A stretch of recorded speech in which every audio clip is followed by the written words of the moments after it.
Bonjour, bonjour chers abonnés, bonjour chers compatriotes.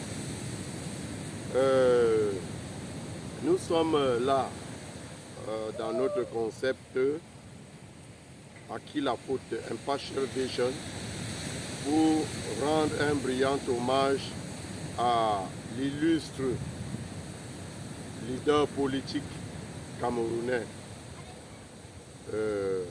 Ni John Fungi, paix à son âme. Quand nous revenons sur la vie de l'homme, sur son passage politique qui a marqué l'histoire de notre pays, alors nous ne pouvons que dire de lui beaucoup de bien.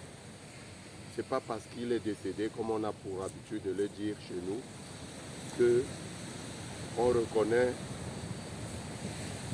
le bienfait des gens seulement quand ils sont décédés. Non, ça c'est différent.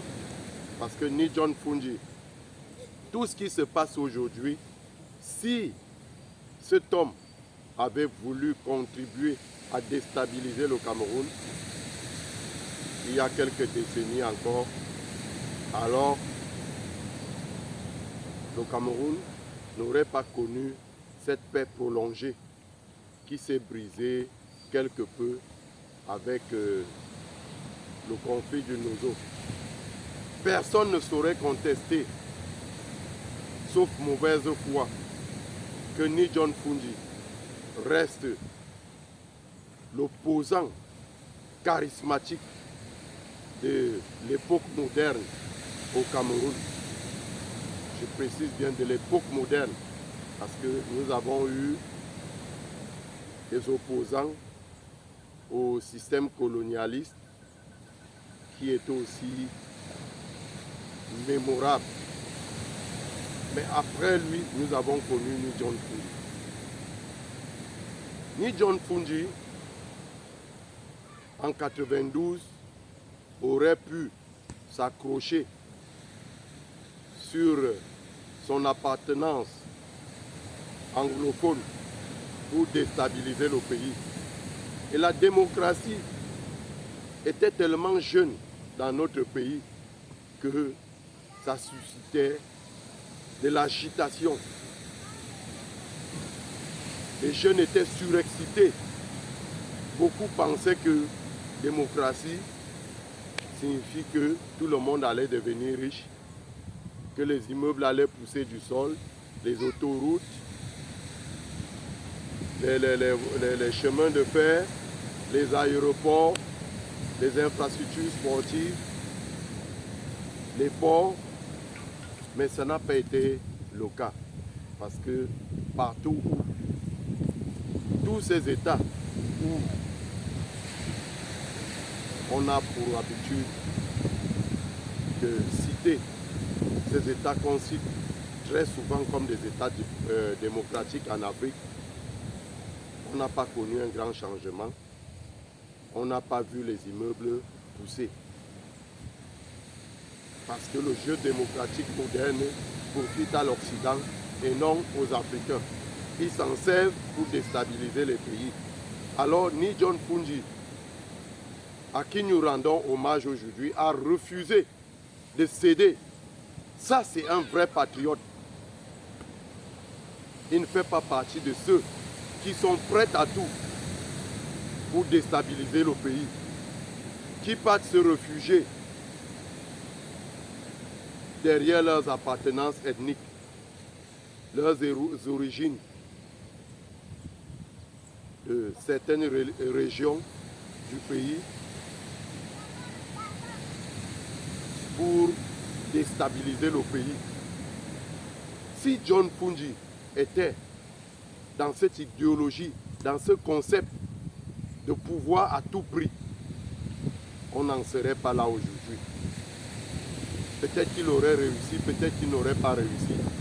Mais le Cameroun allait finir en feu et en bain de sang.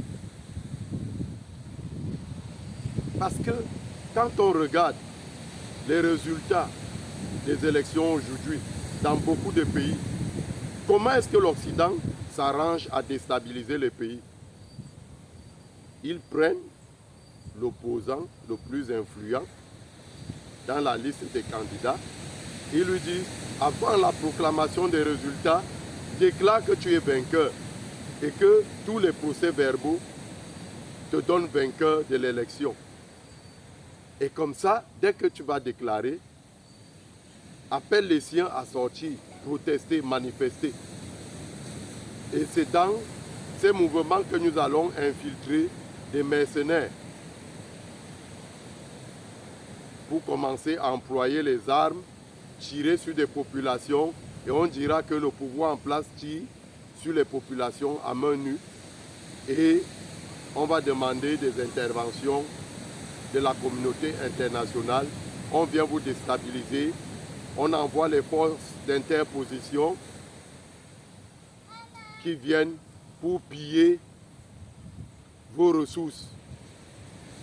Ils occupent particulièrement des zones riches en ressources et votre pays est pillé.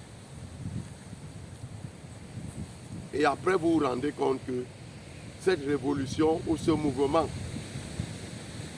ne vous a rien apporté, il n'a rien apporté à votre pays, plutôt le pays s'est endetté pour acheter des armes. Le pays s'est endetté pour payer les salaires de ces soldats qui viennent assurer le maintien de la paix. Ils ne viennent pas maintenir la paix, ils viennent piller les ressources. Et parmi eux, il y a des spécialistes. Parmi eux, il y a des spécialistes en recherche minière. Donc quand ils arrivent, ils savent que telle zone est riche, telle zone est riche en diamants, telle zone est riche en or, telle zone est riche en cobalt, en uranium, ainsi de suite. Alors ils envoient donc ces experts-là et vous voyez des caisses qui entrent, des caisses qui ressortent. Vous ne savez pas que transportent ces caisses parce que votre pays est pris en otage.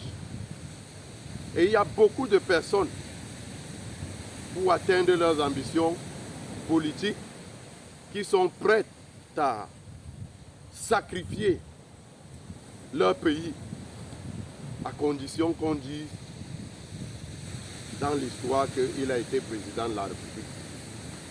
Et si aujourd'hui nous rendons hommage à John Fundji, l'illustre politicien camerounais dont nous n'oublierons jamais,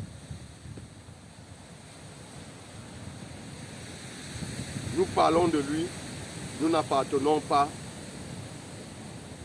à sa fraction politique. Nous ne l'avons jamais approché de son vivant. Mais en tant que Camerounais, nous lui reconnaissons son mérite au moment où il quitte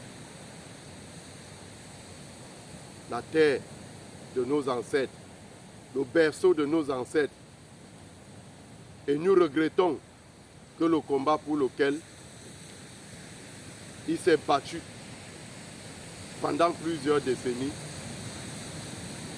il n'a pas pu observer de ses propres yeux, il n'a pas pu vivre ce changement-là. Alors,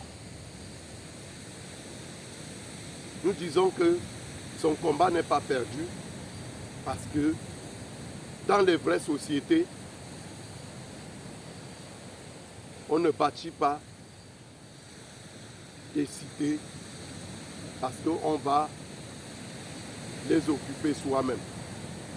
On les bâtit pour la jeunesse, pour l'avenir de son pays. Alors, ni John Fundji, il s'en va comme un bâtisseur de la démocratie moderne au Cameroun. Ni John Fundji, il laisse un héritage inoubliable. Que son âme repose en paix. Vaillant soldat, opposant et politicien de marque. nous te disons adieu. Que Dieu puisse t'accueillir auprès de lui. Merci.